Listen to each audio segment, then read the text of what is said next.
Maritime Reflections with Dr. Captain John A.C. Cartner. Armed guards on ships, no matter how you dress up the name, are a problem, and there's no getting around it. The expedience of their uses in suppressing piracy, as an objective empirical matter, cannot be argued against well. Their places in law are another matter, and their places in the order of states is yet another question entirely. The next question arises, is this a war against pirates, or is this a case of private persons very lightly authorized by some governments and prohibited by others, playing thuggee on the high seas? To answer that, we have to agree on a definition of war. Now, properly, war is a conflict between two or more political groups, which involves mutual violence, and which is sustained by the groups independent of other authority. Now, Syria is a war by that definition. Afghanistan is a war. The suppression of piracy is not. Well, how can this be? Well, owners, while political with their purses and influence, are not a political group. Pirates are not a political group. Hence, the first test of warfare is not passed. And violence is both ways in the pirates and owners game, but is not usually mutual except through surrogates. War fails again. Are guards then mercenary military? Well, a mercenary army is sponsored by a state to influence the government of another state. Armed guards are mercenaries because they are hired by private persons to defend against private persons. Therefore, they are not mercenaries. Well, what are they then? Armed private persons who are sent out to do the payor's bidding may be called, good English word here, brigands. Now, the Oxford English Dictionary to the rescue here, a brigand is a lightly armed, irregular soldier. Are armed guards lightly armed? Yes. But are they soldiers? Well, a soldier is one who serves in an army for pay.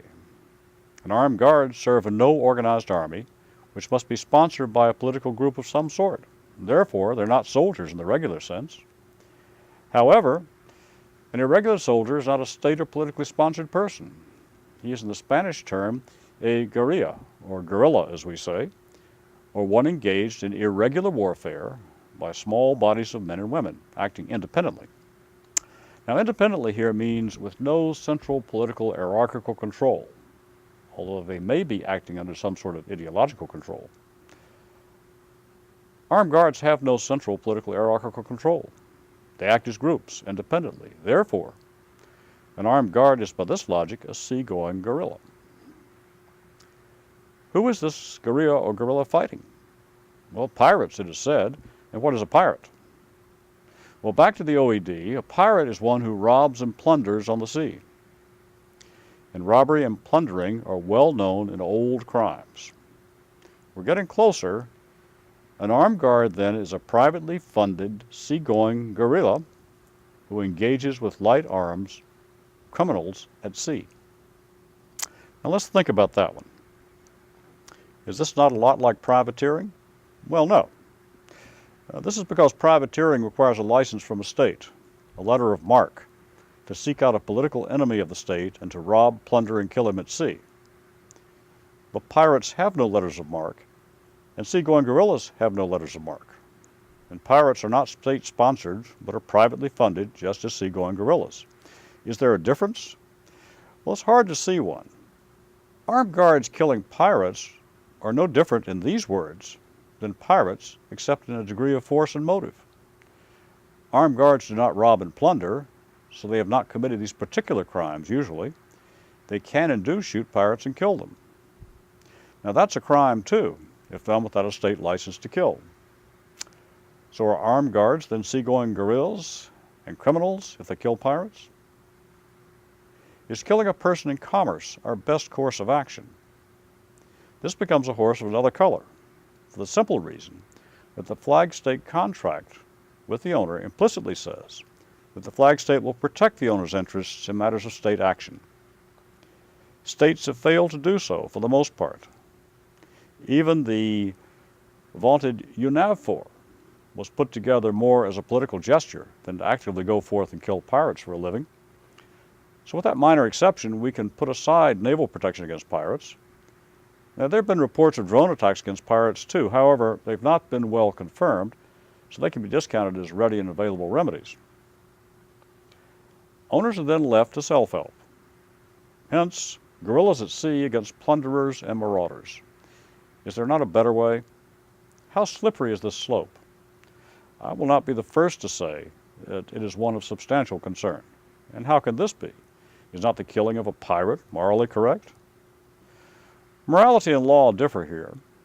A private person, killing another private person without state license or warrant is an unlawful killer. Now notice, I did not say extra-legal killer, I said unlawful killer. Well, what's the difference? Well, it's a good deal. Unlawful implies against the law of the jurisdiction in which the crime is done. In international waters, flag state law prevails on the vessel, hence flag state law prevails over our guerrillas. Contracts do not forgive crimes, hence our guerrillas are arguably committing crimes killing pirates. Law is organized into a system in every state. This is the so-called domestic legal system. However, a state can opt out of its own system. Now, don't try this at home. The state can opt out and perform so-called extra-legal acts. Simply put, it can break its own laws in many cases with impunity outside the law because it is acting as a state and not a private person. So again, do not try this at home. You are not a state. How does a state get away with murder? It declares the act one of extra legality in its legislature if done under the correct circumstances.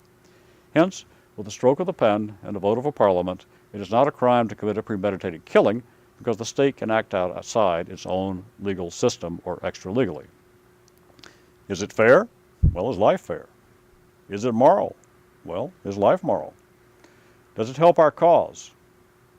Do we still have pirates and armed guards? I'll leave these contemplations to you. Until next time.